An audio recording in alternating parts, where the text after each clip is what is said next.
Okay, hi, I'm Mike Osborne. I'm just a little background on myself. I've been with Southern Pacific and Union Pacific for 42 years now. I've traveled from Los Angeles to Yuma to Fresno to El Centro, San Luis Obispo to Cerros, and worked pretty much everywhere in the Los Angeles basin.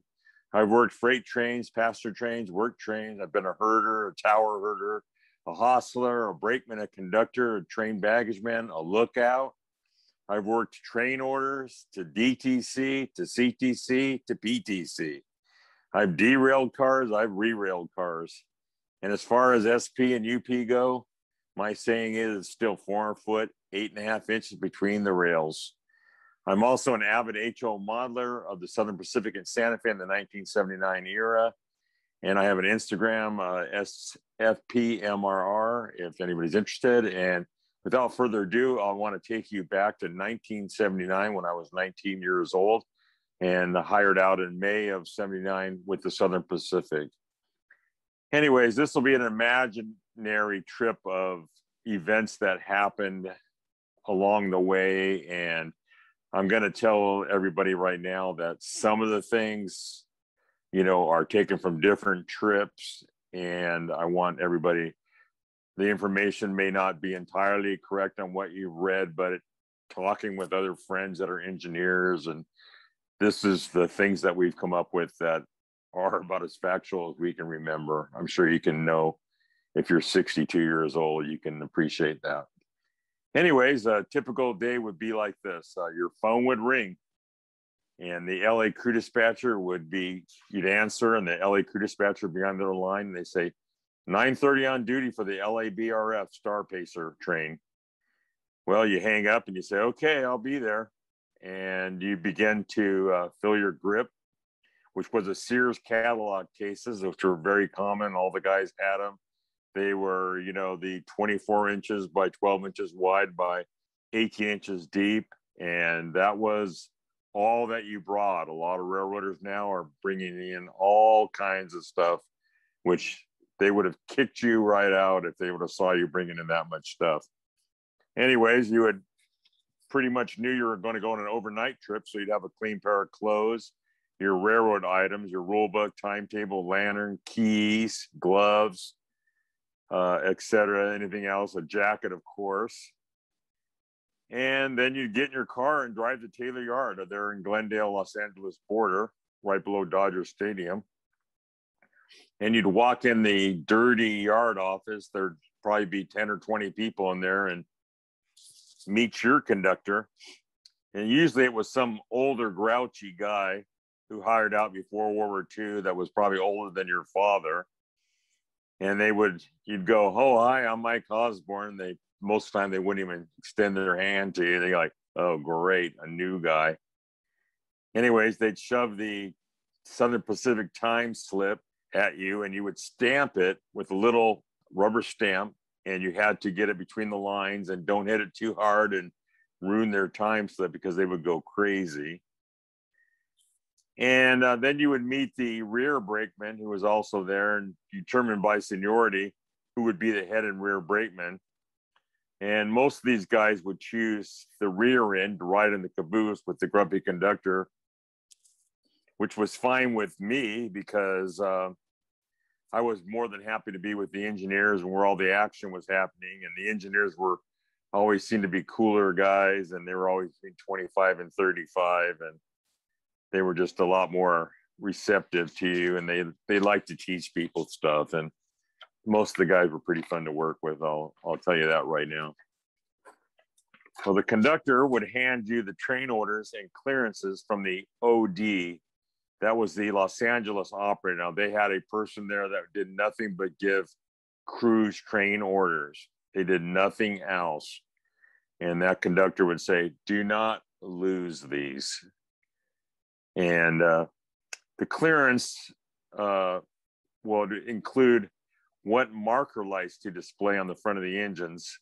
A lot of guys on scale trains now, they have the working marker lights, the green for first section, the white for extra trains, and no marker lights for the last section of a train per Southern Pacific rules. It was very important for train order territory. And also the engine number had to be right for the train orders. That would be your identifying locomotive. So the engineers had a separate locker room located down by the wash rack. They did not go to work where, at least in Los Angeles, where the conductors and trainmen would go to work. They would actually walk down to the power, which was fairly close, to get on the outbound locomotives.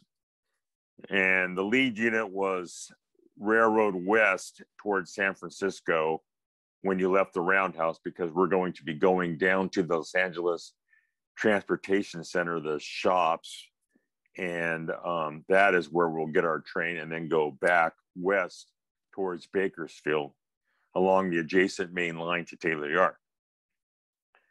The engineer's main job at this time would be to put the isolation switches up, dynamic switches up, check the headlights, give a quick brake check, check the horns. Believe it or not, they would sometimes not work. They would look about from the ground, and that would be his job in the roundhouse.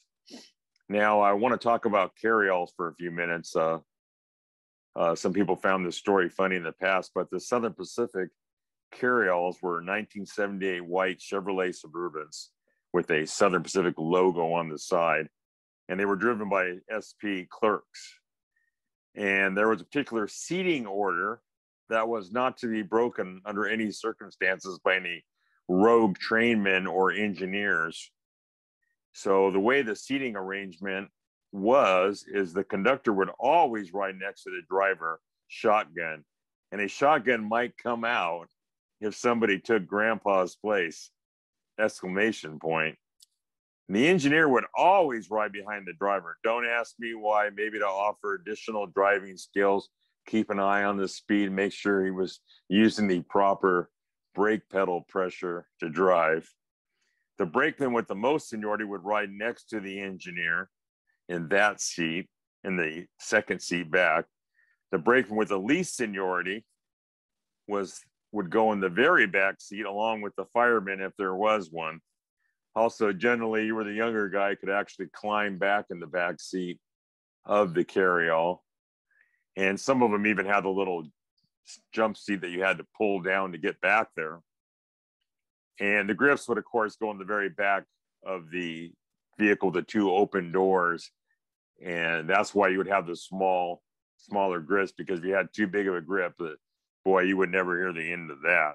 And it was also not uncommon to have everybody smoking cigarettes in there.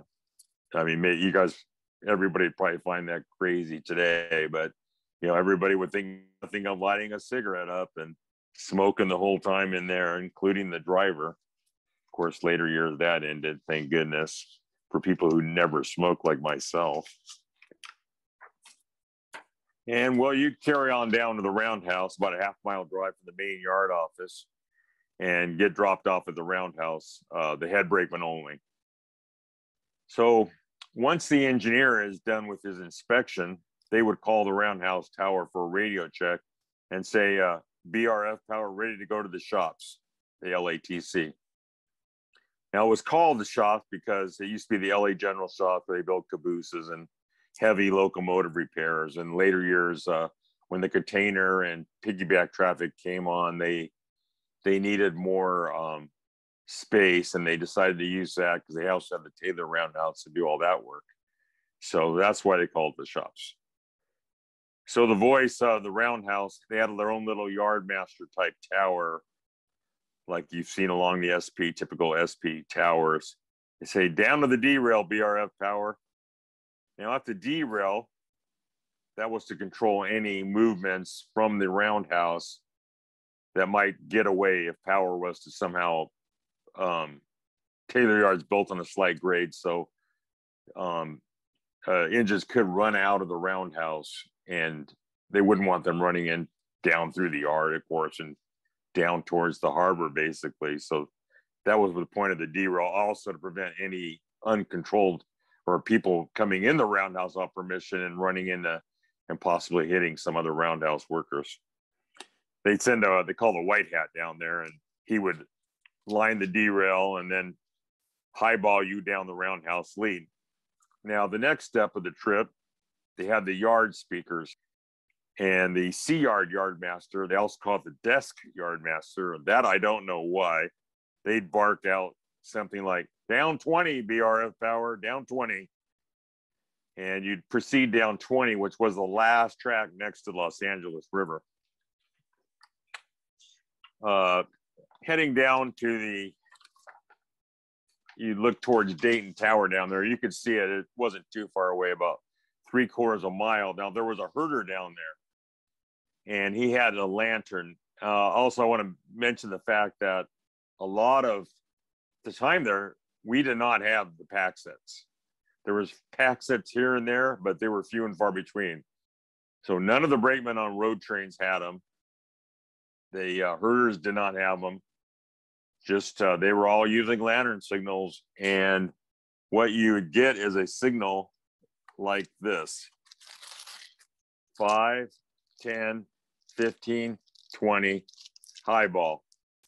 Now, that was a signal that would mean 20, come on down 20, come out of the lead, and continue on your journey. Now, Dayton Avenue would know that the power was coming down also, and they would have a lineup for you down there if there was a lineup available, and you get a yellow or green signal to head on out through the crossovers and go down the number 2 track along the river for the short trip to the shops, which is probably 1.5 miles away at the most down there. Now, when you get to Main Street, that's where Mission Tower, and we all know about Mission Tower at LAEPT, the Santa Fe Mission Tower, they would control all the signals in that general area. And when the shop's yardmaster would call by telephone over to their tower, he would tell them they'll give you a lineup, and usually end up waiting there for a little bit till the train was actually built. They wanted the power down there ahead of time, not just waiting last minute to get this train out. The BRF was considered a hot train on the SB, and they'd try to get it out on time. So the shop's tower would say, BRF power, when you get your signal, go against Mr. Road 7, which was the old coach yard, where they used to service the passenger cars. And now they would just shove the train around there with the caboose on the rear end, of course, out to the close to the signal to hold your power. And the yard masters would tell the yard crews, shove the train down to hold 4 units at the bottom. They would know how many units you had, and they would do that. So they'd have plenty of room down there, and you'd be behind the signals. A lot of things go into this that you think, and I've worked all these jobs that, the jobs that built the trains, and of course the trains that left. So you clang across the diamonds at East Bank Junction, where the old SP main, Hamburg Main, went into LAEPT, and they threw the crossovers at Pasadena Junction and go to a hook. You'd enter what they called the dog leg, which was a weird little track like this, and you see a boxcar or a pig, and on the Mr. Road lead, they called it, and you come to a hook on the train with your lantern, and you give the engineer once again a little ahead, and then get closer, then an easy, and then a stop, and an air sign when you got ready to hook up was that meant air going between the cars. The engineer was not to move at that point, and now they call it the red zone. So you would also stretch the joint, because the last thing you'd want to do is have the BRF leave and break into, and air would go in, and boy, you'd never hear the end of that. You might even get a nickname over that one. And anyways, you'd hook the air up and cut the air in slow. And the engineer would, at that point, would change ends back to the west unit. And at that point, too, you would look at the train clearance and determine your marker lights, and go out in the front, and they had a little lever on the marker lights, and you turn them to green or white or out, and there was a switch in the cab behind the panel up there that would turn them on or off. So we'll just, tonight we'll go with green marker lights because they look better. Now the shops would call you and say, BRF, when you get your air test, highball, have a good trip. And the clerk would also drive down there and give you your paperwork, which would be like they call it the train profile, which would show the weight of every car in the train for the engineer. So he knew what he was up against, not so much when the pulling, but when the dynamic braking would come into effect. And by this time, the Pasadena Junction would already have a red or green signal for you to leave. They would hold any train in the immediate vicinity till this train left. It was a good train to definitely be on. So as you begin to pull out of the yard, once the car department removed their blue flags, you would they would start pulling. They'd be looking for anything wrong, like a brake, errant brakes that got left on, anything squealing or anything. And generally, most time they didn't find anything. And when the caboose finally hit the main line, the conductor would call the head in and just say highball main track. And, the engineer would increase the speed a little bit, and 10 mile per hour across the Diamonds and East Main Junction, and then 20 mile per hour up the river, past the old LA jail, and then head up towards Dayton Tower again. There was a bunch of short blocks, green after green, every signal. There was probably 5 blocks to Dayton, all real short. And when you got to the bottom part of Dayton, you could increase your speed a little bit. And then by the time you hit Mainline Tower, you could really be on it 30, 40 miles per hour. The time you hit top into A-yard, you were in run 8, full bore. And it's a moderate climb out of the top of Taylor Yard towards Glendale and Burbank. So you could just be right in a run 8, and most engineers would be hitting it right at 50, and you'd be passing cars along San Fernando Road. You'd have a red board if you had a red board at Burbank, that meant you had orders. You would almost always have orders at Burbank, because that was the first place that the dispatchers could OS you, on the sheet and give you a time by the station. So they wanted to, if they needed to give you any kind of train orders to meet any trains that were out there, that was the time to do it. And the next train order station is in Palmdale, which is a good 40, 50 miles from Burbank. So the engineer the stand at Burbank was on the right side if you were on the number 1 track. So he would be the person reaching out to grab the orders. That was always a tricky thing at speed. And I'll talk about that later. So you'd be heading up through Sun Valley, Pacoima, San Fernando, at pretty much top speed, 50 miles per hour. A lot of crossings through there. Tracks parallel San Fernando Road. If you've ever rail found that area most of the way. Approaching Sylmar Siding, the tracks begin to wind into the canyon. And then you'd be heading up into the Newhall Tunnel. Now, there's a picture that will be shown that Tom Scara found, and it's a picture of a train going in to the tunnel underneath where the freeway came down. And I happened to find out, I did some research. I go, that looks like a train that I possibly could have been on. And sure enough, I did research it, and I was on that train. So it's kind of funny, in 2014 when that photograph was taken. I thought that was really, really funny. So you dive in the tunnel, pitch black, Mars light dancing off the walls, just round and round. And there was all kinds of mold in that tunnel. There was a lot of water in the Newhall Tunnel above it, and they would leak out the walls. And it was like a weird, I don't know, algae. It was kind of rust colored. And at the north end or the west end of the tunnel, it would be like a river coming out. And your whole mind would start thinking about the earthquake that just happened 8 years earlier, the 71 earthquake, and just be glad every time you got out of that darn 7,000-foot tunnel. And of course, it had devastating results on the freeway overpasses above on the Silmar side. And just about that time, you hear an alarm bell ringing to jolt you out of your thinking. And one of your older SD-45 would almost always get a hot engine in that tunnel. It was a pretty sharp pull into that tunnel. And about halfway through would peak down and start going downhill. So once you got over that peak with 10 or 15 cars of the train, it would start to cool off and you'd get back into your normal power, and the engineers would start going to dynamics. And it's a pretty steep 2.2% descent down into Newhall grade, but it's very short. But that's a steep grade. It's steep as any part of Tehachapi.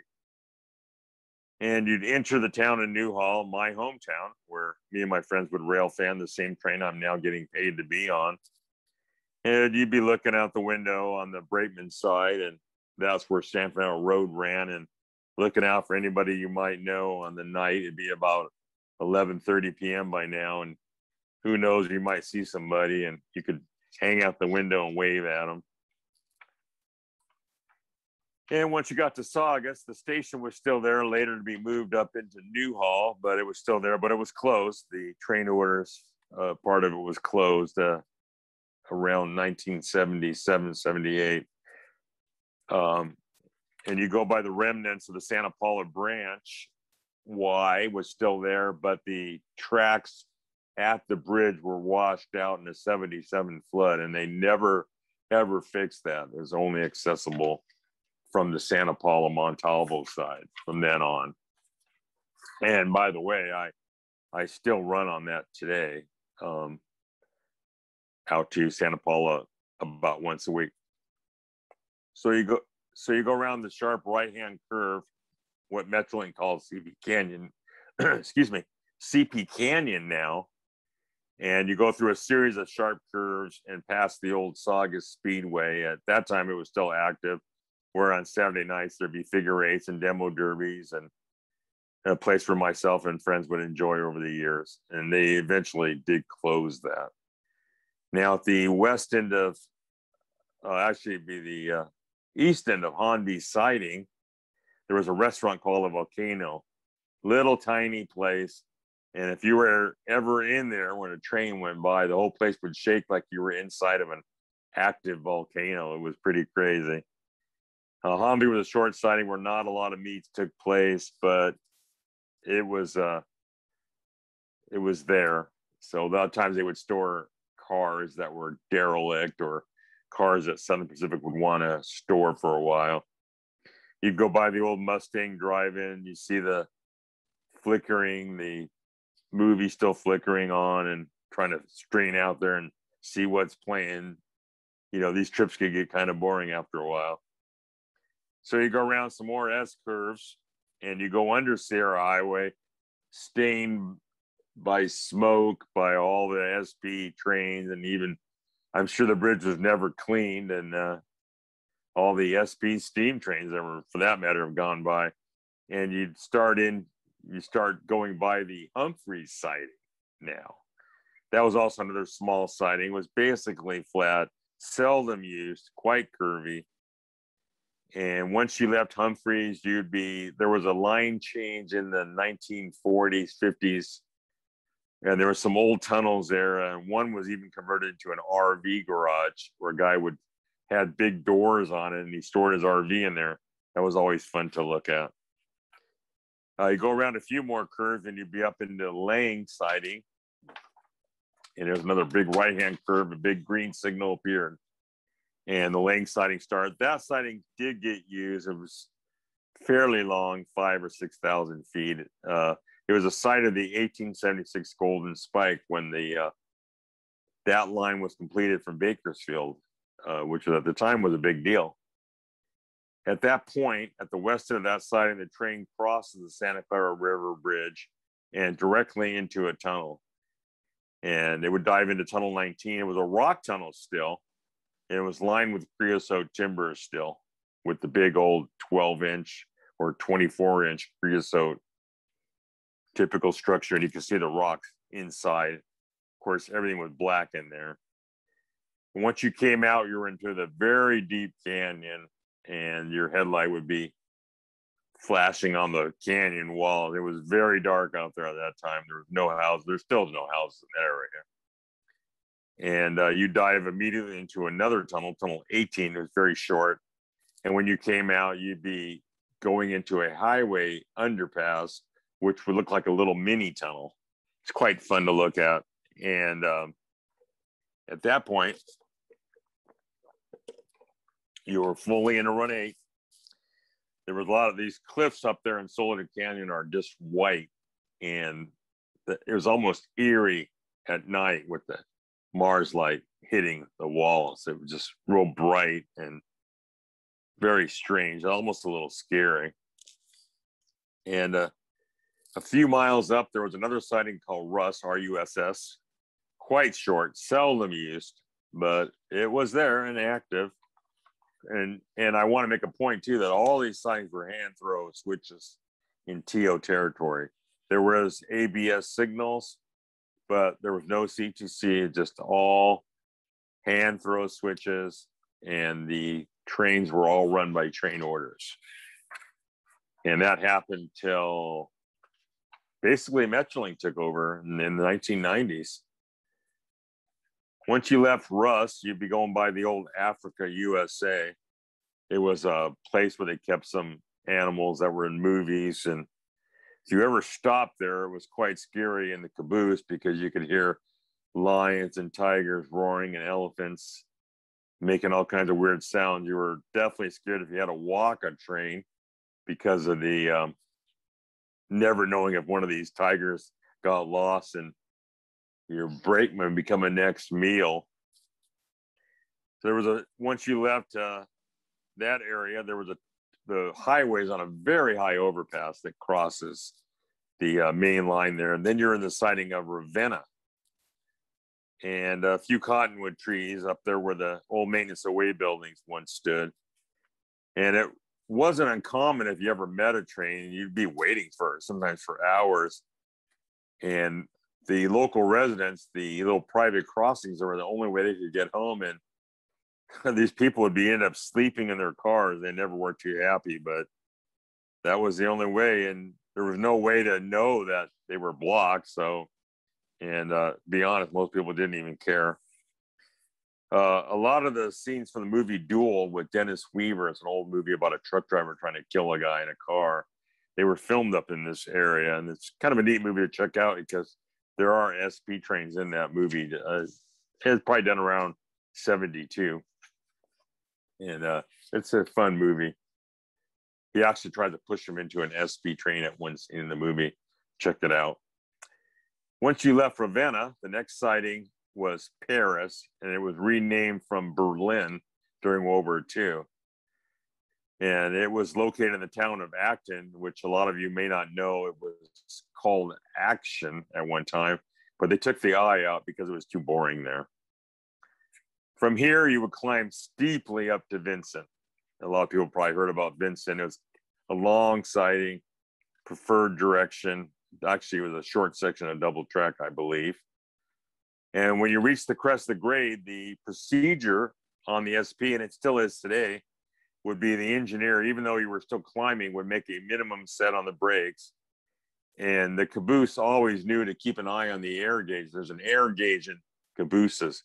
And once they saw the air gauge drop a little bit, they'd say, highball the air. And that would make sure that you had continuity through the train. So when you were going downhill, you knew that you weren't going to get any big problems. And they still do that today. It's a requirement on steep grades, and UP has it in all their timetables. I mean, throughout the system, whether it be in California, Denver, Colorado, whatever.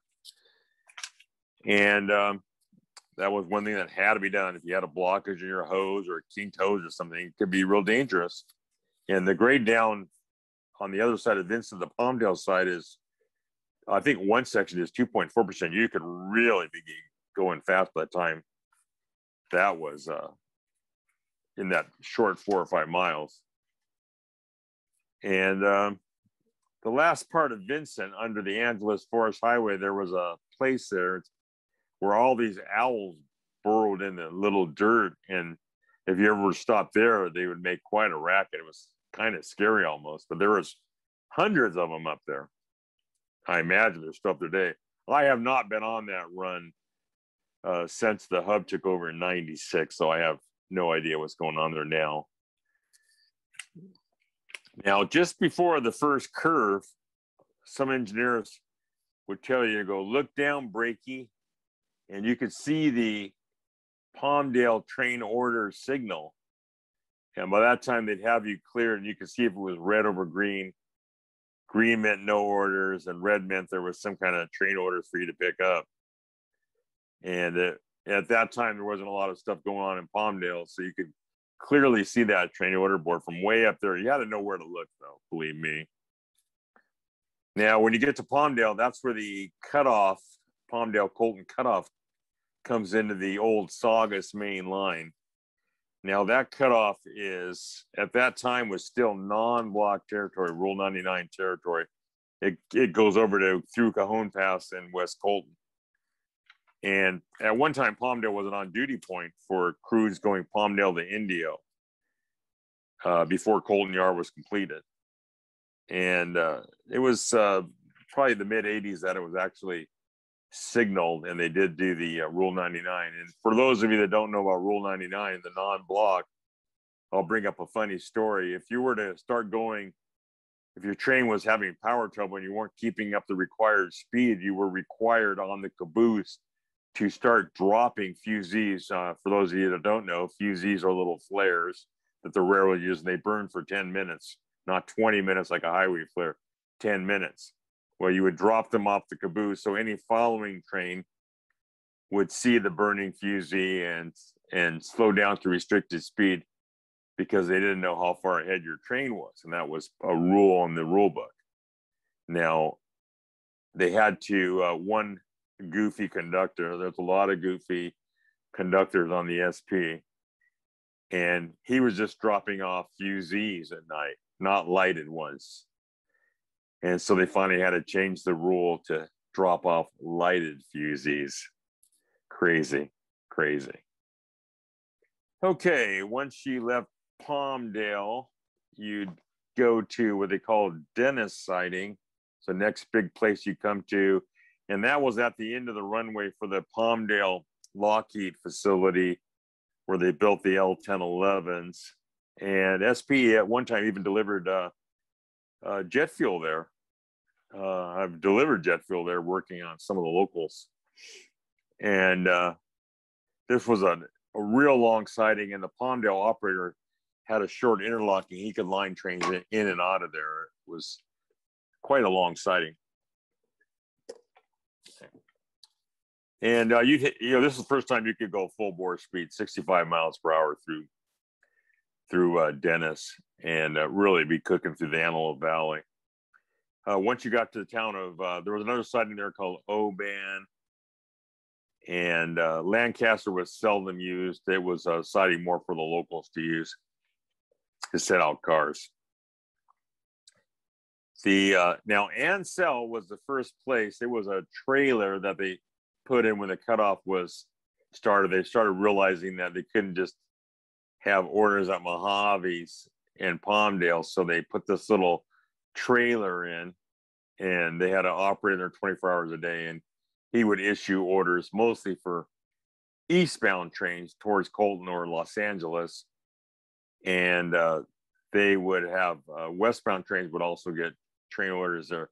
Now, if you're a brakeman, that was your first opportunity to have to grab the orders. Now, grabbing orders at 65 mile per hour is no small feat.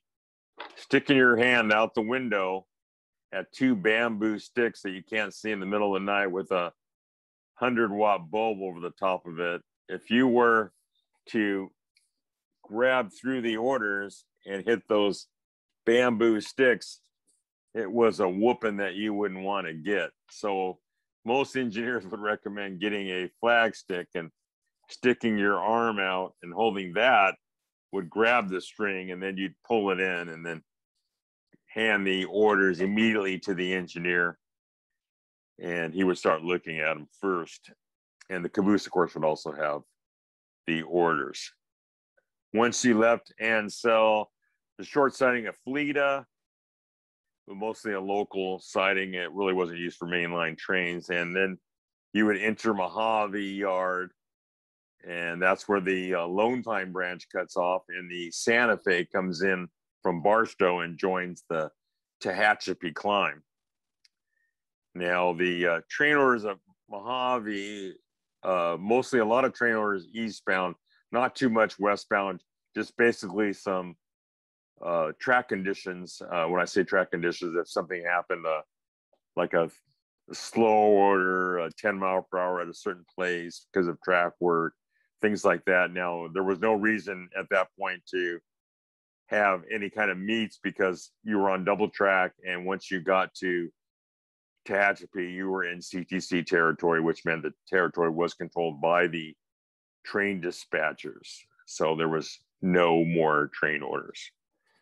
Now, the Mojave Depot lasted for a while. In later years, they started handling food to us there. So we didn't stop to eat, which was a requirement on San Joaquin. You could actually stop your train and go to eat if they allowed you, which they never did. And they made a deal. Finally get Carl's Jr. and they would hand it up to you, which was sort of fun.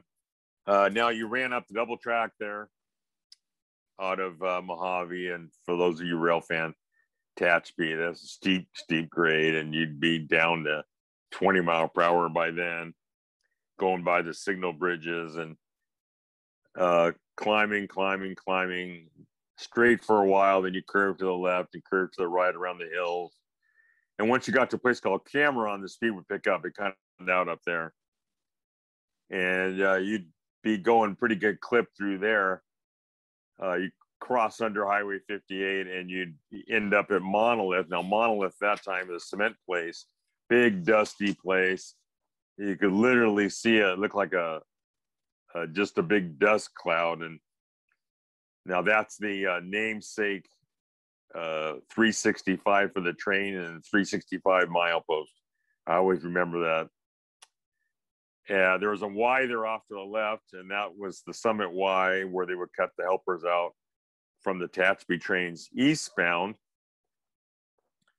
And, of course, you'd be blowing your train through Tehachapi. Everybody'd be asleep in Tehachapi by then. They'd go by the depot, just used for maintenance away. And once again, the engineers would do the Summit air brake test and start gathering up the train for the dynamic braking.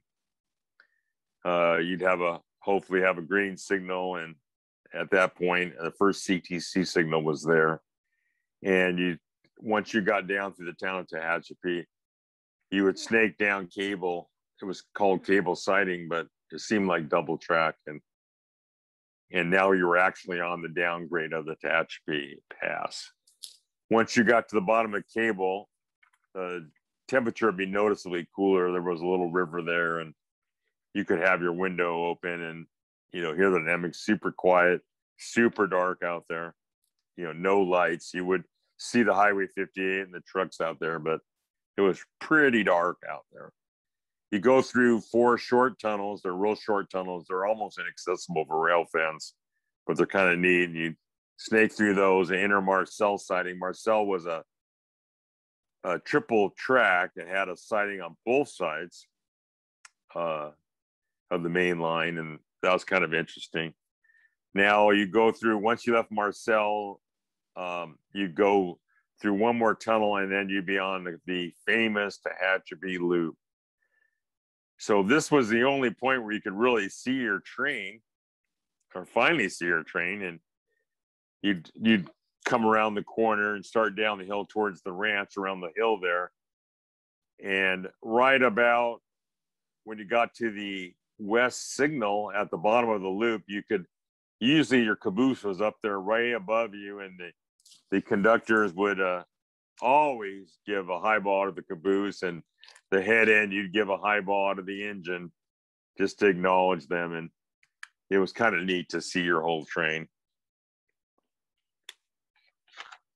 And continue on down the hill through the next tunnel and on your way to Woodford. Now, as we get to Woodford, here we go, hard yellow signal. The engineers, you would call out the signals. So you would say, hard yellow. and the engineer would say hard yellow, and they'd acknowledge that was a requirement, and everybody pretty much did it. You wouldn't call out greens unless they were hard to see. And the engineer would increase dynamic brakes, and you'd see the headlight of this one tonight's an eastbound Santa Fe hot shot coming up. And we got there in time, and you'd run over to the other side of the cliff. You were required to roll the trains by back then, and you would get over there and walk across the tracks and with your lantern, and when his caboose would come by, you'd once again highball, and they'd give you a highball. There's no radio. Now, if there was something wrong with their train, you could always get on the engine radio and tell them that you saw a car that maybe has some excessive smoke on it or something, or a shifted load or something like that. But generally there was nothing, hardly ever. And the caboose would also be rolling it by on the back of the caboose, and they would give a highball also to their conductor. And that's how it was done. Well, you jump back on the power, get a green signal right away. The dynamics pick up, they have to pick up the rear brakeman. One of the requirements back then was the rear brakeman was required to get off the caboose and start walking the train, walking the right of way, and looking at every car in the train as far as practicable. And that was great fun, especially in the middle of the night. It was quite scary at times if there was hobos or anything that was could get interesting. I once had a hobo on the train. He goes, all of a sudden he comes out of the boxcar door and he goes, "Hey, just when is this train going to get to Roseville?" I go, "I have no idea." So head on down through a couple curves, and there's a siding called Rowan, which is way back off the roads. And that's why you don't see a lot of pictures from there. And there was 2 long tunnels after Rowan. Probably the next longest tunnels from the Saugus Tunnel. I think one of them was at least 3,000 feet. You'd enter cliff siding, and at that point you could look down and see if any trains were coming. You could see the headlights way down there. It seemed like a mile down. I know it's not that far, but it's a mile away, a couple miles away. You could see if any headlights coming up the canyon. It was kind of neat. And once you headed cliff siding, there was that long tunnel 5 with the one damaged in the earthquake. And then you'd head around like almost a horseshoe curve and into Bealville. There was a crossing there at Bealville. Everybody's been up to Tehachapi. Sure has been to that crossing where Bealville started. Bealville was a combined siding with a crossover in it. It was a siding combined with Allard siding.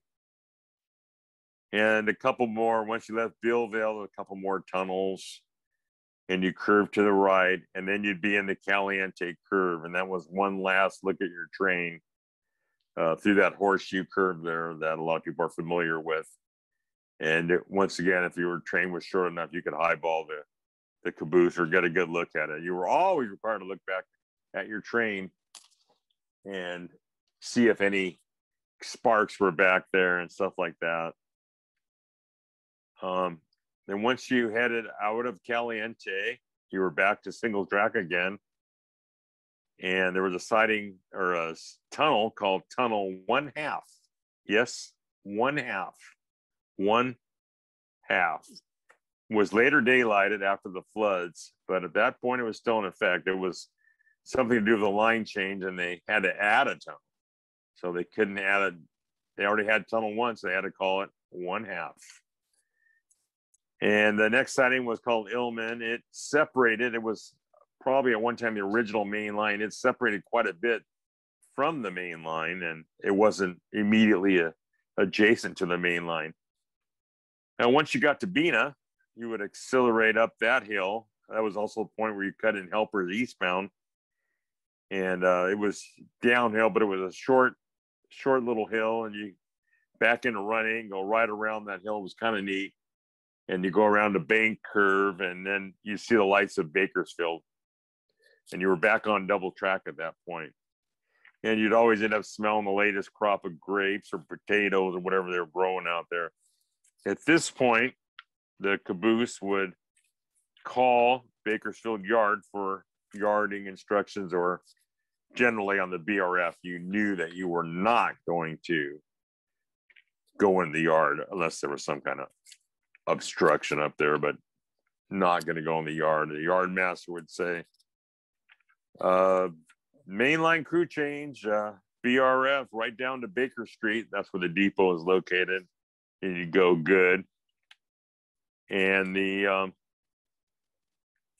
head on down, real fast speeds down there, you know, right into Bakersfield town. And then you, as you got closer to town, go through Edison where the packing houses for the potatoes were, and the east end of Bakersfield Yard, right down to Kern Junction. Kern Junction was run by the Santa Fe, and you'd have a lunar signal there, which, if you people that don't know, a lunar signal is a white signal, and that meant you were at restricted speed because you were basically entering some track, in basically a yard track at that point.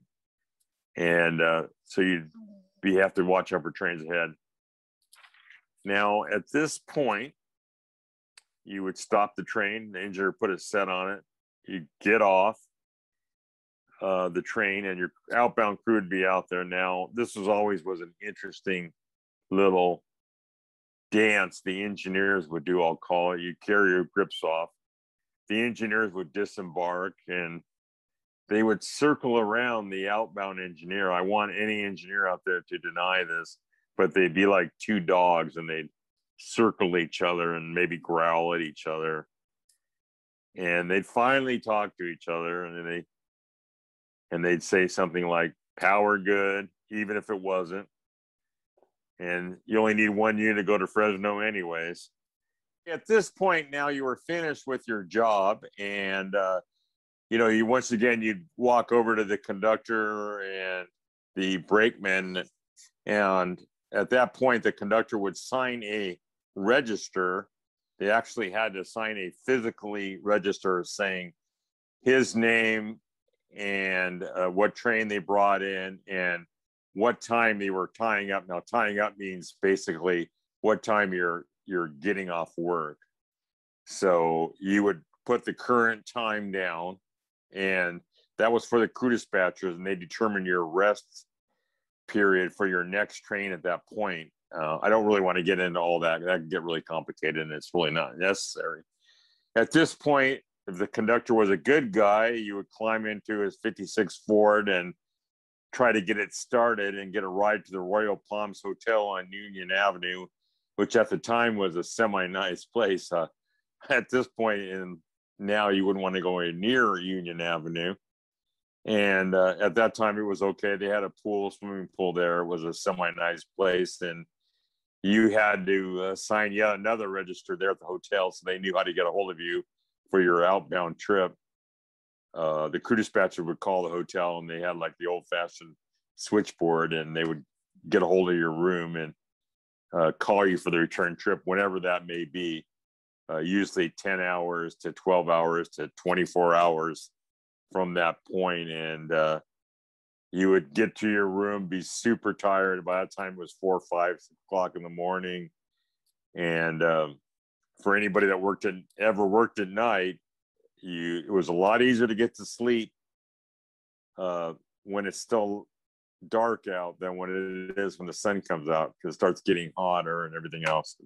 Anybody that's worked night can definitely relate to that. And you'd feel your hair, and it'd be full of sand, and you'd smell like exhaust, and you might have a few oil stains on your shirt from all that oil that came out of these wonderful SP units. So at that, I'd like to thank you for listening to me. I hope you enjoyed. I hope you learned something. I'll be available for questions and answer period. Hopefully I can answer any questions you guys have. I enjoyed my time here tonight with you guys. Thanks a lot. Good night.